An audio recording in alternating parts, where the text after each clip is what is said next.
The EU has sent members of parliament to Taiwan for the first time. Natalie speaks with the Czech Republic MEP who initiated the trip, Markéta Gregorová, about why they came. Stash talks with China analyst Dr. Ivana Karásková about the significance of this trip. Finally, in #Taiwan, we're going over a hip-hop dance promo video from KMT officials. This is Taiwan Insider.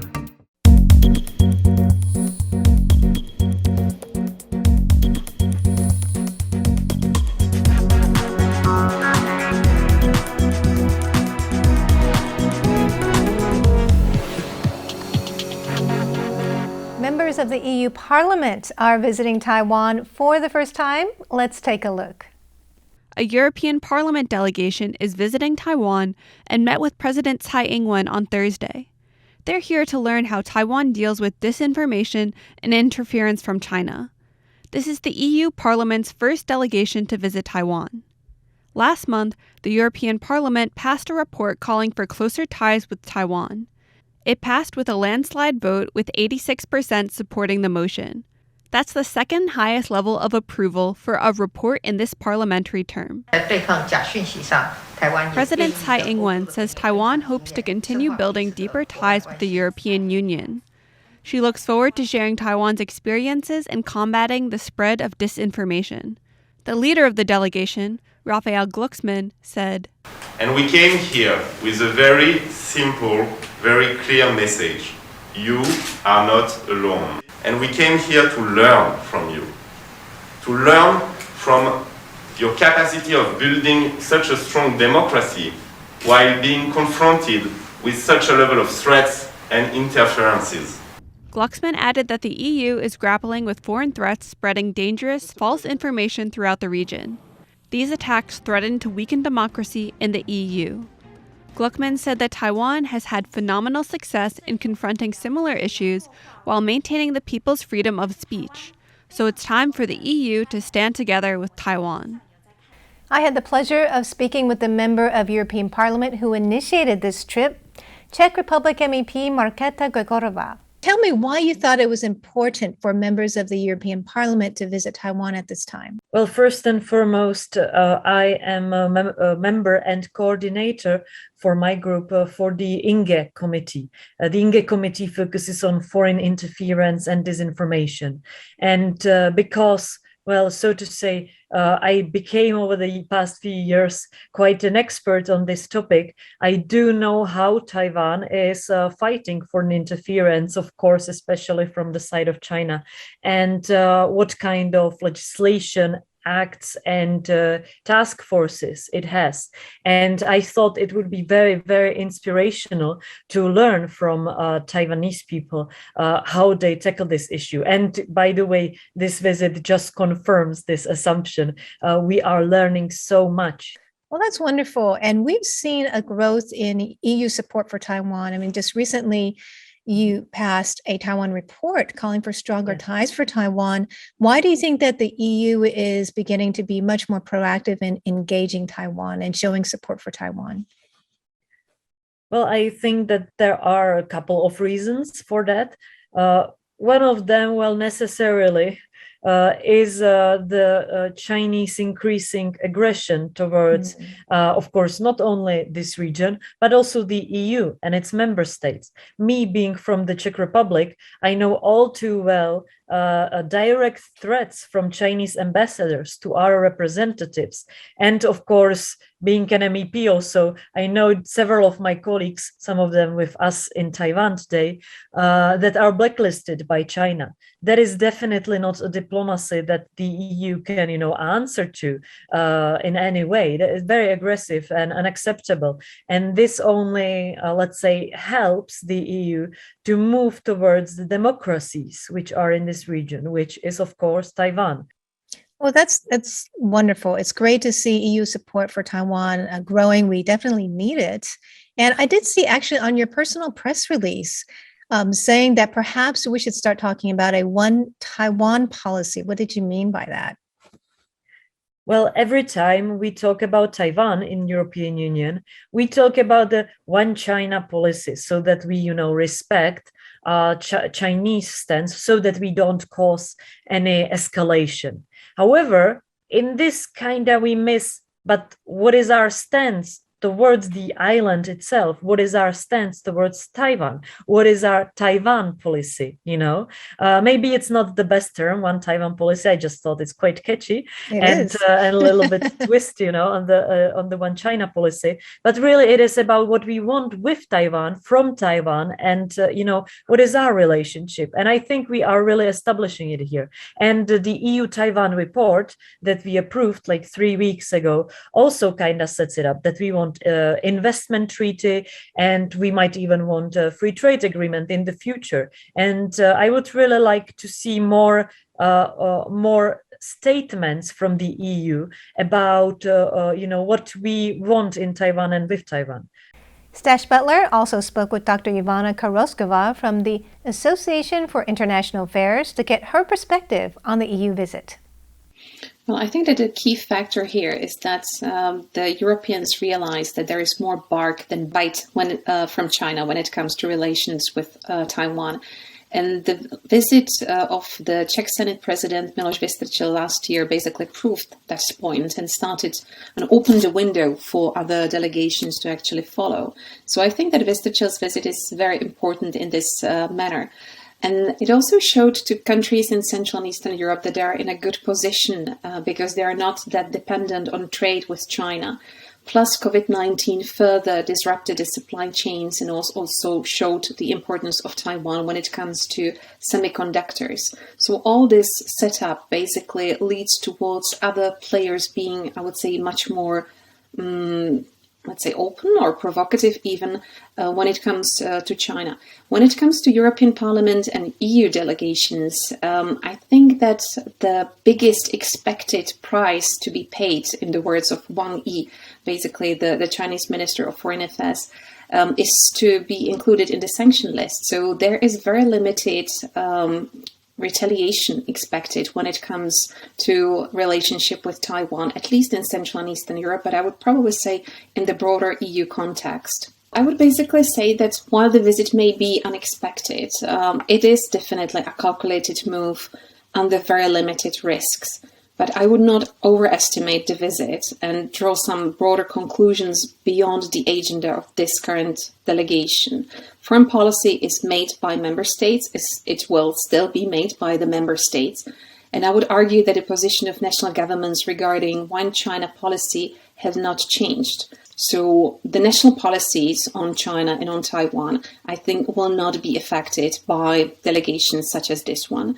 However, what it may actually affect is that there may be increase in delegations which are dealing with issues which are shared competencies within European Union, such as trade policy. We have already seen European Parliament arguing for bilateral trade agreement with Taiwan. However, this resolution of the European Parliament is non-binding. It's basically just some kind of a tendency to push the boundaries on relationship further when it comes to EU-Taiwan relations. And European Commission definitely is against having a bilateral trade agreement with Taiwan. So it is symbolic rather probably than substantial. So one area could be really trade relationship. The other one could be the fight against disinformation, which may be very safely explored by European Union in Taiwan. As for the national delegations, I think they would very likely stick to non-problematic issues such as economy and cultural areas, which is something one China policy actually allowed them to do. As for the European Parliament delegations, I think that we may actually expect more of them coming with different agendas to the island. Next up, politicians from Taiwan's largest opposition party tried to bust a move without busting a hip. Leslie Liao has the story in #Taiwan. You know, there were some great stories this week. I could have told you about some of the great Halloween costumes we saw over the weekend circulating the internet. I could have told you about this one enterprising math teacher who made his fortune by uploading calculus videos to adult entertainment websites. But one video surfaced this week which left me absolutely I don't even know how to describe it. In shock, speechless, awestricken, dumbfounded. I don't even know if there's a word. I was just at a complete loss when I saw it. And when I showed it to Staś, he said, I can't get through the whole video. So here's a quick background on the story. In Taiwan, we have two major political parties. One is the at-power Democratic Progressive Party, or the DPP, and the other is the Kuomintang, or the KMT. In recent years, the KMT has had trouble attracting young voters and supporters. And that could just be because it's been around for so long. The party, after all, is over 100 years old, and it has been taking steps to improve its image among young people. It's increasing its social media presence, and it also tries to make fun, memeable videos, like when former legislator Yen Kwan-hung and now party chairman Eric Tsu covered a popular song to address pollution. However, sometimes the KMT gets memed in ways that I can't imagine it intended to. I'm warning you right now. What's coming next is mind-boggling. 64-year-old former KMT legislator Sun Zihui, for whatever reason, is president of Taiwan's Street Dance Federation. And that federation is hosting an upcoming competition. So if the KMT's goal is to attract more young people, then this competition, in theory, should be a great catalyst to meet that goal. To promote the competition, Sun asked some of her fellow KMT colleagues to bust moves and strike poses for a video, and the final result is, well... choreography. Hip-hop. Break. Popping. You have various older members of the KMT saying words kind of related to street dance, like popping, locking, and choreography, and following that up with moves that don't resemble anything they say. Someone on the internet said the video doesn't look so much like a commercial for a street dance competition as much as it does for a rehabilitation clinic. The hardest part about watching this video, for me at least, is seeing the legislator for my district be a part of it. And another thing, at no point in my life have I ever related the words hip-hop with this move right here. Besides making me question reality, this video also had me asking, is the KMT doing this on purpose? Like, do they know how they're coming off and using it as a marketing ploy? Because it's kind of working. But you know what? I'm gonna give credit where credit is due. The KMT tried, and that is admirable. Did this video have its intended effect? I don't know, because I don't know what its intention was. However, I should point out that questionable attempts to reach out to young people are not exclusively KMT. In 2000, President Chen Shui-bian from the DPP released an album which had a rap song on it written by current Taiwanese representative to Germany, Xie Ziwei. Yeah. A diplomat wrote a rap song, and there's nothing wrong with that, but it's just not something you expect to say out loud. You also have Taipei Mayor and Taiwan People's Party founder Ke Wen-je, who starred in a rap video, which is about as palatable as anything else I've talked about in this episode. You know, I kind of want to tell Taiwan's politicians that young people are into more than just hip-hopping, rapping, and street dancing. If this is what it takes to run for office in Taiwan, then you can count me out, man. I don't want any part of this. And before we leave you, here's a look at some of the other news stories that are on our radar. Taiwan's first F-16V combat wing is set to be commissioned later this month. Taiwan's 4th Tactical Fighter Wing will finally receive 60 F-16V multi-role jets on November 18th after numerous delays. This is part of a program to upgrade all of Taiwan's 141 F-16A/Bs into the more advanced F-16V. Deputy Foreign Minister Alexander Yui says that the Foreign Ministry remains optimistic about ties with Central American ally Honduras. Honduras is set to hold a presidential election on November 28th. Opposition candidate Xiomara Castro has said that if elected, she will shift ties from Taiwan to China. But Yui said that China's efforts to poach Taiwanese allies this year have failed, even though China has promised COVID vaccine doses in exchange. Lonely Planet has named Taipei the second best city to travel to in 2022. Only Auckland ranked further up the list. Lonely Planet cited Taipei's history, its quirky side, its food, and its people-first approach as reasons to visit, once, hopefully, COVID becomes a thing of the past. And we're back in the studio for the final question of the week. And this week I'm going to be posing a question to my co-hosts, which is, guys, you saw the KMT, whatever that was, that street dance competition ad. Now, let's just say hypothetically, you could choose one member of the Taiwan Insider team to go compete in said competition, who would you send, Stash? I'm going with Natalie. I feel like under this very composed exterior, there's something wild ready to be released at this competition. You're totally right. No? Yeah. Natalie? Well, I would go with Leslie. I think he has the moves. That's all I have to say. You know what the truth the is, rhythm. Natalie? I say what I had to say about that video, but odds are I probably can't dance any better than those old legislators.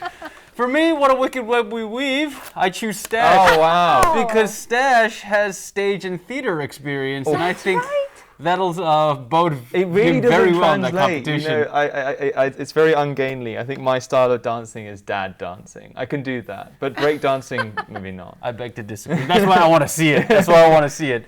And that just about does it for this week's episode of Taiwan Insider. Thank you so much for joining us. I'm Leslie Liao. I'm Staś Butler. And I'm Natalie Tso. Make sure to follow us on social media. You can catch us on Facebook and YouTube. And like us and comment below. We'd love to hear from you. Don't forget to tweet at us. Our handle is Taiwan Insider, one word. Anyway, guys, until next week, see you around.